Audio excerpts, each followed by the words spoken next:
Bismillahirrahmanirrahim. We begin in the name of Allah, whose grace, guidance and mercy we seek in this and in all matters.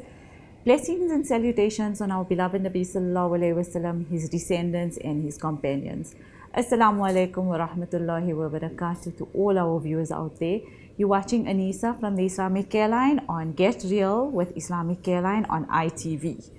This morning we're going to be talking about a very interesting topic, marriage prep versus wedding preparation. And with us we have Adila Buertha. She's a psychometrist and a counselor at the Islamic Care Line, and she also works in the educational environment. Welcome Adila to our program, and Assalamu alaikum. Wa alaikum salam. Thank you for having me on the show, Anisa. Welcome. Adila, I want to start, I know we're talking about marriage prep and wedding preparation, but I just want to go a little bit back, right? I'm interested to know, what are some of the common challenges and difficulties that couples experience when they get married? Okay, so there are quite a few different challenges or contributing factors, if we can call them those, that couples encounter when they get married. And some of them are communication, we've got personality, the perceptions of each other and the marriage. The expectations are the biggest one, I would think. And their needs, goals, and interests are some of the other ones. Yeah, and we can talk about just those in quite a few sessions, yeah. Yes. But we'll go into them as the program goes on, I assume. Okay, now in terms of a conflict and how those factors feature in the breakdown or the conflict that leads up to the background, to the breakdown itself. Maybe you want to tell us a little bit about how that tends to happen. Okay, so like I said, the common ones, so let's say personality, for example. When we have a couple that has opposing or same personalities, it can create a problem in the marriage, and that usually happens because the couple doesn't understand each other or has perceptions of what the other person is saying. So in that manner, they aren't able to communicate with each other effectively enough to understand what the other person is saying, and that usually leads to perceptions, and it leads to a fight. And then the most common one I find is the expectations, where one person expects something of the marriage or of the spouse and does not get it, and that leads to resentment, and that resentment then snowballs into a huge fight, where the fight actually goes out of control and can lead to the breakdown in the marriage. So and then again, communication is one of the big factors. We need to learn to communicate with each other more effectively in order to dispel the myths or the perceptions or the expectations that happen within the marriage. To what extent does previous marital breakdown and remarriage affect present or current relationships in terms of the very things that you're talking about around expectations and perceptions and goals? Do previous relationships and past failed marriages have an impact on the existing or current relationship? So interestingly enough, and I hate to put roles to this, but interestingly enough, well, I find that with females, there is a need to make the second marriage work, regardless. There's a big fear of failure in the second marriage. With males, somehow I find that they tend to fall in the same role that they did in the first marriage. So, and I could just be generalizing here, but this is what I've seen in the past. So females find it very hard to leave a second marriage if they find that the marriage is not working for them or things are not going the way they expected it to go. After much counseling even, they feel that there's a stigma out there where they will be judged based on a second failed marriage. Males, on the other hand, are free to leave the marriage. They don't feel that they're being judged by society or by their families.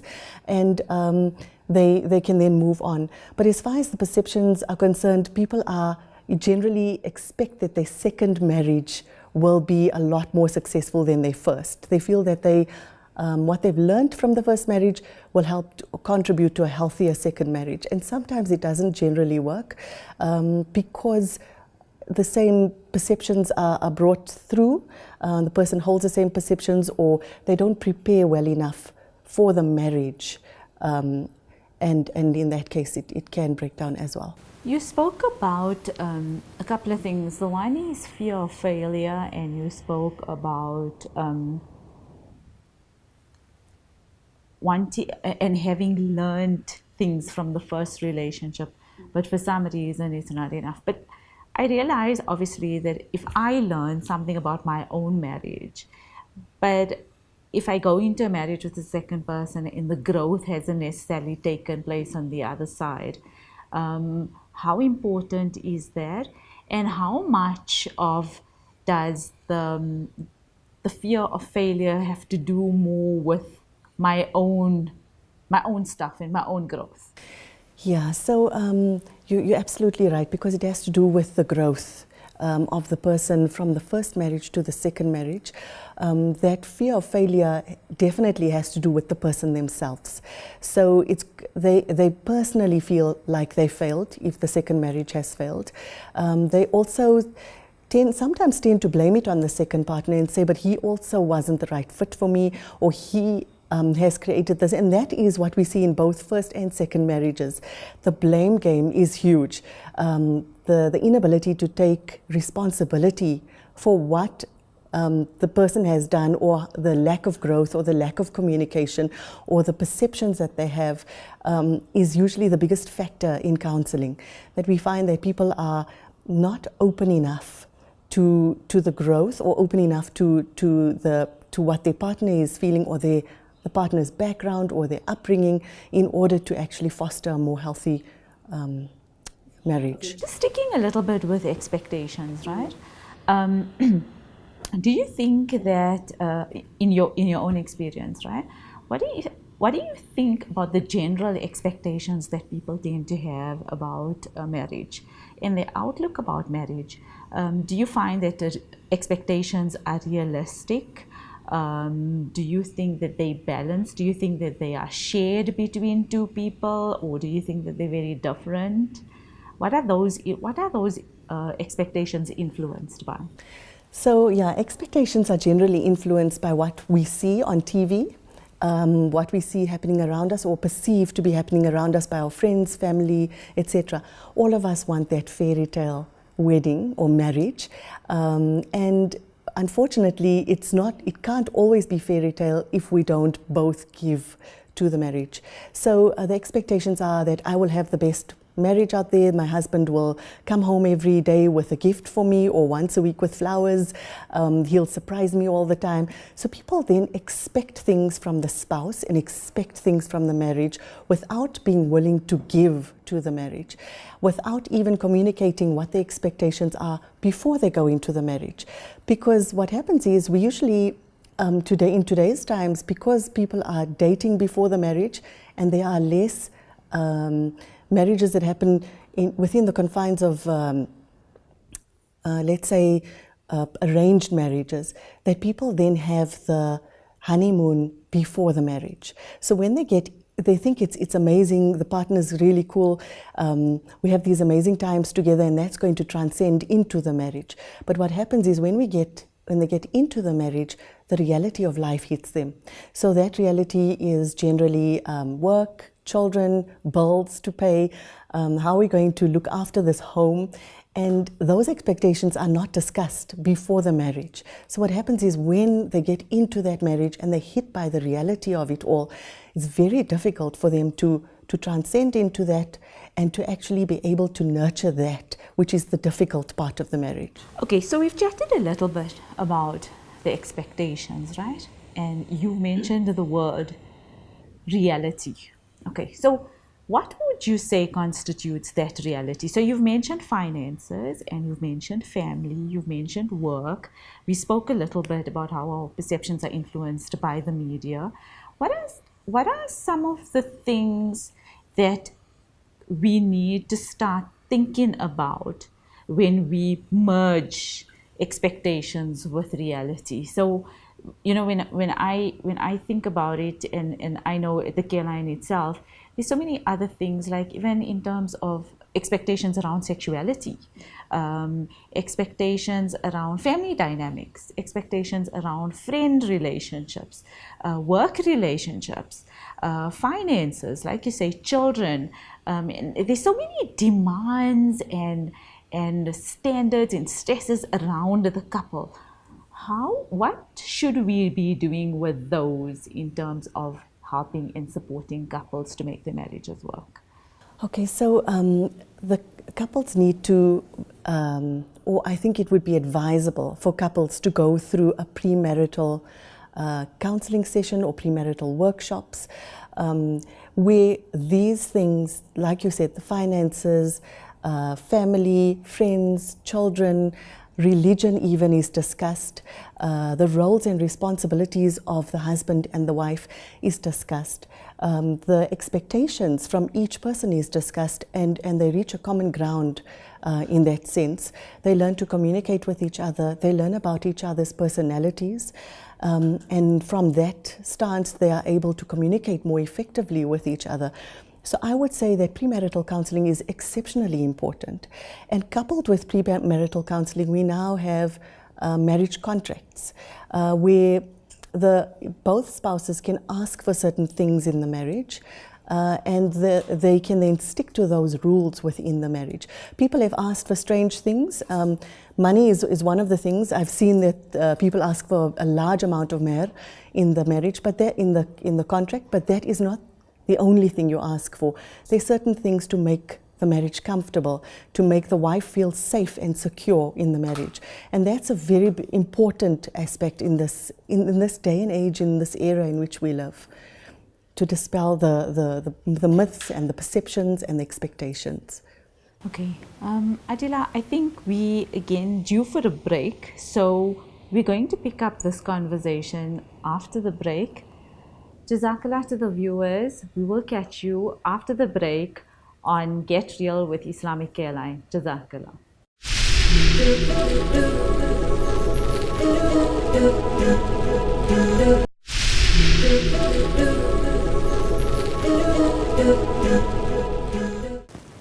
Assalamu alaikum to all our viewers out there, and welcome back to the program on marriage prep versus wedding prep. Now, I know in the first part of the program we focused a little bit on some of the basic challenges, and I don't need to tell you that marriage is a relationship that needs a lot of work and a lot of effort and a lot of time from both partners, and it can get a lot more complicated than what this program is actually demonstrating. But for the purposes of this session, we're going to be looking a little bit more now in the second part of the program, the exact difference then between the wedding prep and the marriage prep. Okay, so I don't know where we left off.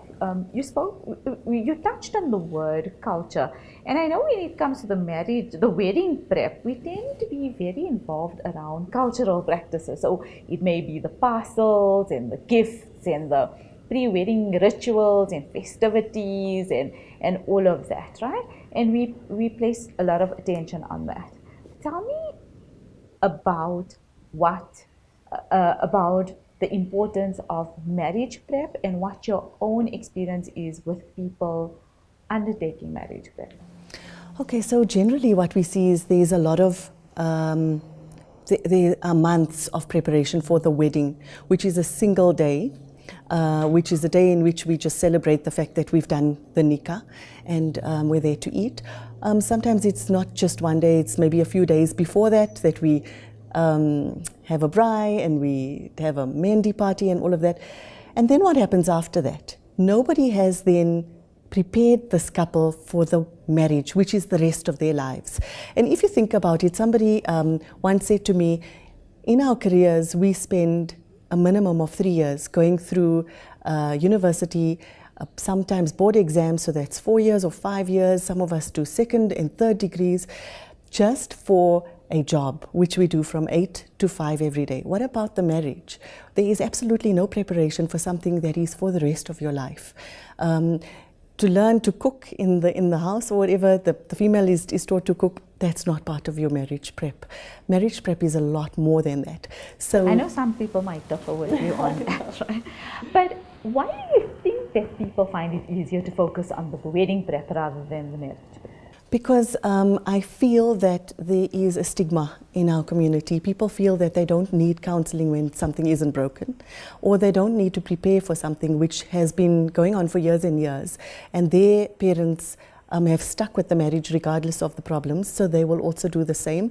Or people feel that their marriage is different. My marriage is different, it's going to be amazing, I'm never going to have problems.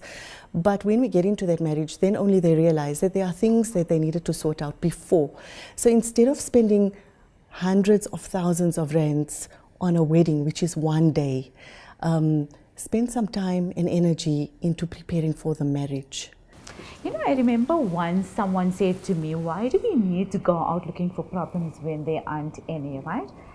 And for me, it sounded like they were avoiding. Do you think that maybe it's based on a fear to scratch under the surface and maybe find out, what would you say people are afraid of when they avoid marriage preparation?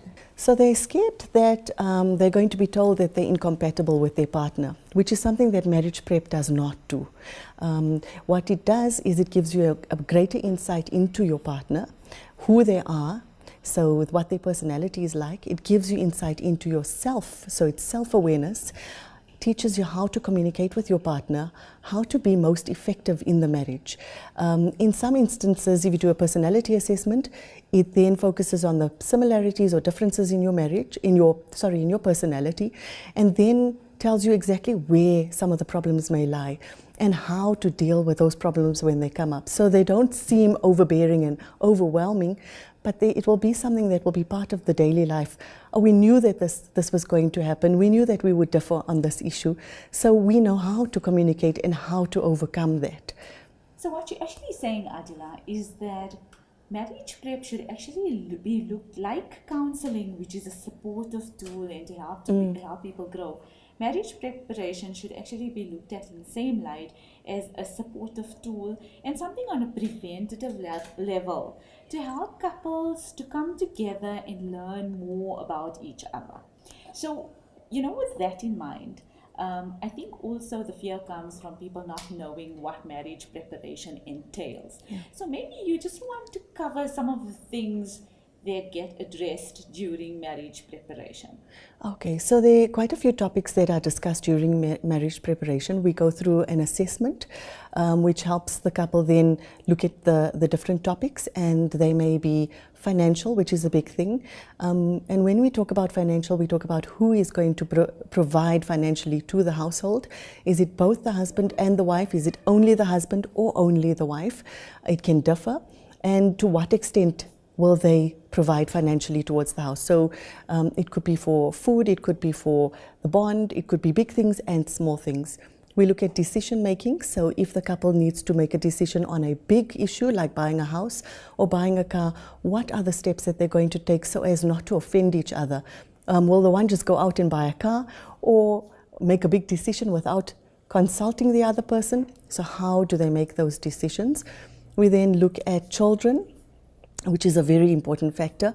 People think that children bind the marriage. It actually brings a different dynamic to the marriage. So how many children do they plan to have?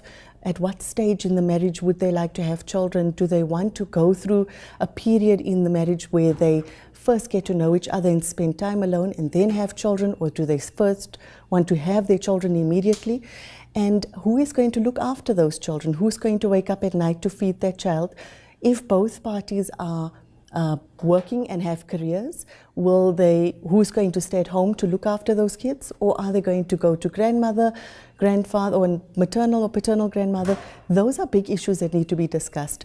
I think from just what you said so far, there's so many things to take into consideration. Like the very fact is that, you spoke about work and you spoke about finances, but did the couple discuss whether the wife is going to carry on working after she gets married, or does the husband have other intentions? And then you also spoke about roles and responsibilities in terms of contributions. And even when it comes to children, there could be differences in parenting styles and all of that. And I would imagine that there's a lot more, which I think you're going to share with us before I cut you. So, strangely enough, Anissa, I had a couple which we asked about pets, and they laughed, yeah. But it's interesting because in some marriages, the one party wants a pet, and the other party sometimes has hay fever or cannot. From the health perspective, cannot have a pet in the home. And those are things that we take for granted. It also causes a fight. Things like a family is a very big thing. A family and friends. How often are we going to visit your family? How often are we going to visit my family? Where are we going to spend Eid? With which family are we going to spend them Eid? And if the families are in different provinces, how are we going to balance that? Also friends, if he has friends, is he allowed to go on boys' nights? Is she allowed to go out with her friends, sometimes alone without him? And are the friends allowed to come home as often as they want? Or are there rules and times where we entertain friends, other times where we entertain family? So there are so many things that we cover in the marriage so prep. you spoke a little bit about the hay fever, and that made me think about things like health and what their perceptions are on health. And when one person gets sick, what is the expectation from the other person? And then you also spoke about going out and what do they do for leisure. Are those also things that possibly could get covered in the marriage contract? Those are things that we definitely cover in the marriage contract. We talk about health. In some instances, people want to have tests done before the marriage, so they do genetic testing. It's become more common, especially if one person is a carrier of a recessive gene. They want to know if the other person is also a carrier in case that will affect the offspring. We also talk about romance and sexuality, which is a very important aspect. People are misled by what they see on TV, and there's a lot of it out there. And is that really a reality when it comes to romance, when it comes to sexuality? What are the expectations from each other in that instance? It's vast, it's wide, and we talk about all those aspects. You spoke about testing before, and I would imagine also when it comes to HIV/AIDS testing, drug testing. You spoke about social media and sexuality, and there's even inclinations towards pornography. Now I know I'm bringing up some sensitive stuff again, but I think the important stuff and people tend to avoid those, but those are some of the things that people need to take into consideration before they get married. Okay, so that sounds a lot and also overwhelming. And I think when young people or just couples intend to get married, we tend to avoid or not even consider those.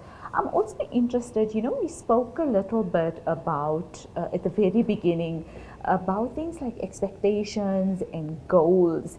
And those are, and even perceptions around marriage, those tend to be more personal things. So what about, and you even spoke about compatibility. So where does that fit into marriage preparation around looking at the self, like things like my communication? How do I cope with stress? How do I cope with change?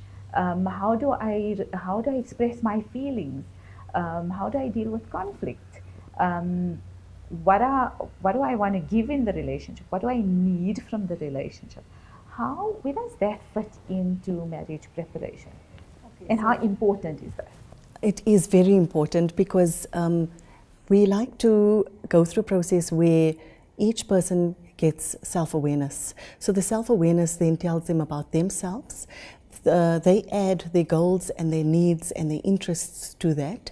And then we talk about the spouse and himself and his goals and needs and interests. And then the couple then gets together and talks about the goals that they have. Are they shared goals? Are they things that they are looking for individually? Is it a goal within the marriage? The needs also from the marriage, from the spouse.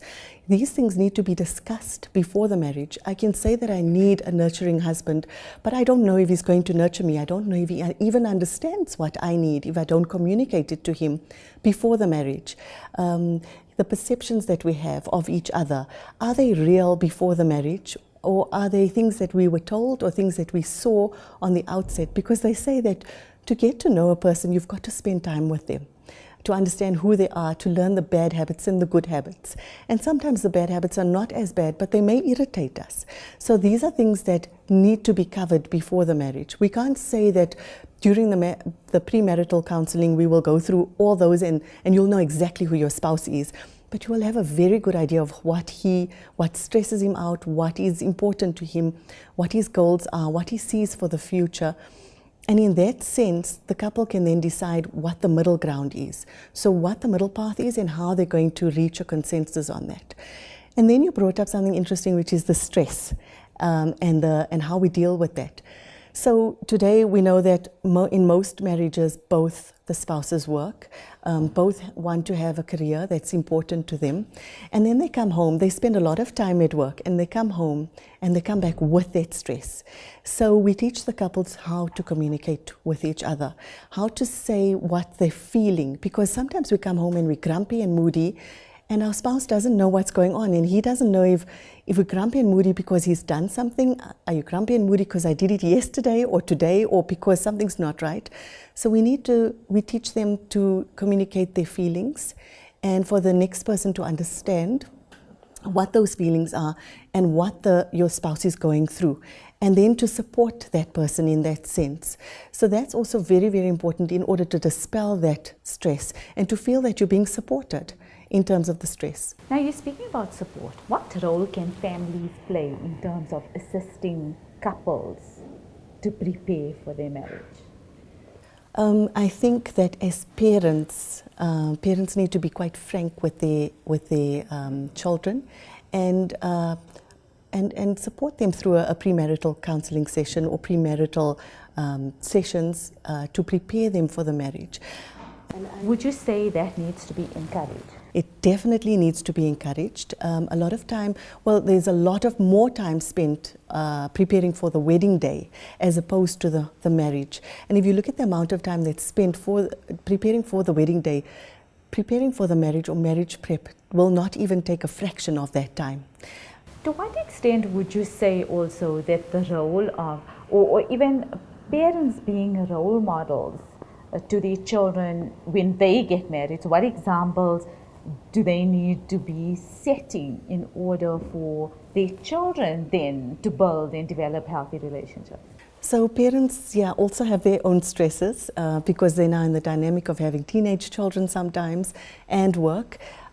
Parents need to communicate with their children openly. And if they are more open and honest with their children see what goes on in the home, what it takes to make a healthy home, how the parents communicate with each other, the type of communication that is shared with the children and types of communication that is only for the parents specifically, especially when the parents fight. When there's an argument or a fight, sometimes they drag the children into it, or the children know or they see. The children, if they see the argument, it has to be a healthy argument where the children see that the parents are actually disagreeing. They're not having an unhealthy or violent fight, which sometimes happens, and that then transcends into the children's marriage because they take it with them. They think it's normal to behave like that. So it's important for parents to be responsible when they have children around them.